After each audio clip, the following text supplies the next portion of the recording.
पार्वती जी शंकर जी से कहली कि रोज रोज हमार भांग के हम जीव पिया गइल बा। अभी सोच ली रौरा तो वो पार्वती जी कहले शंकर जी से भांग ना पिसाई हमसे लोढ़ा ना घिसाई भांग ना पिसाई हमसे लोढ़ा ना घिसाई ए गदाई साजा जी मोर कालाई बतता भोला जी राखिली नदाई मोर कलाई बतता भोला जी नदाई मोर कलाई बतता भांग ना पिसाई हमसे भांग ना पिसाई हमसे लोढ़ा ना घिसाई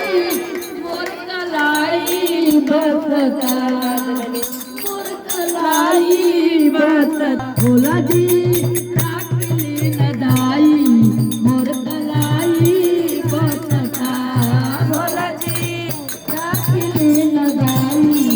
मोर कलाई बतता भोला जी राखिली नदाई मोर कलाई बतता रोज रोज टूटे रोज रोज चूमे राउर टूटाई पालानी रात दिन चूमे राउर टूटाई पालानी हम कज बनल बानी राउर नौकरानी हम कज बनल बानी रोज नौकरानी दुखवा हजार बाटे अरे दुखवा हजार बाटे तना बताई मोर कलाई बतता भोला जी राखिली नदाई मोर कलाई बतता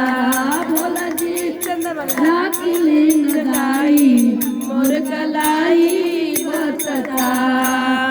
भांग ना पिसाई हमसे भांग ना पिसाई हमसे लोढ़ा ना घिसाई मोर कलाई बतता भोला जी राखिली नदाई मोर कलाई बतता भोला जी राखिली नदाई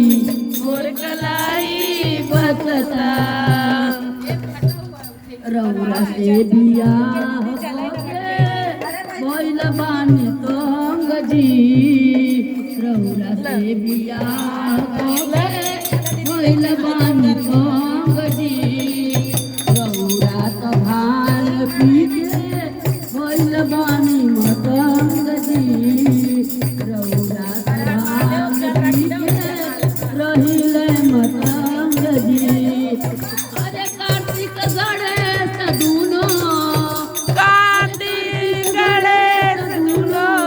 रोवे मोरा भीरी मोर कलाई बतता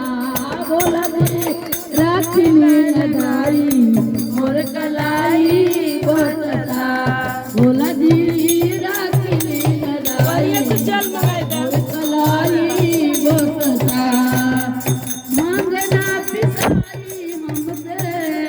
मांग ना पिसाई हमसे लोढ़ा ना घिसाई मोर कलाई बतता भोला जी राखिली नदाई मोर कलाई उनकी लड़की हो ना भोला जी राखिली नदाई मोर कलाई बतता भोला जी राखी नदाई मोर कलाई बतता। बोलो शिव गुरु महाराज, बोलो भोलेनाथ महाराज की।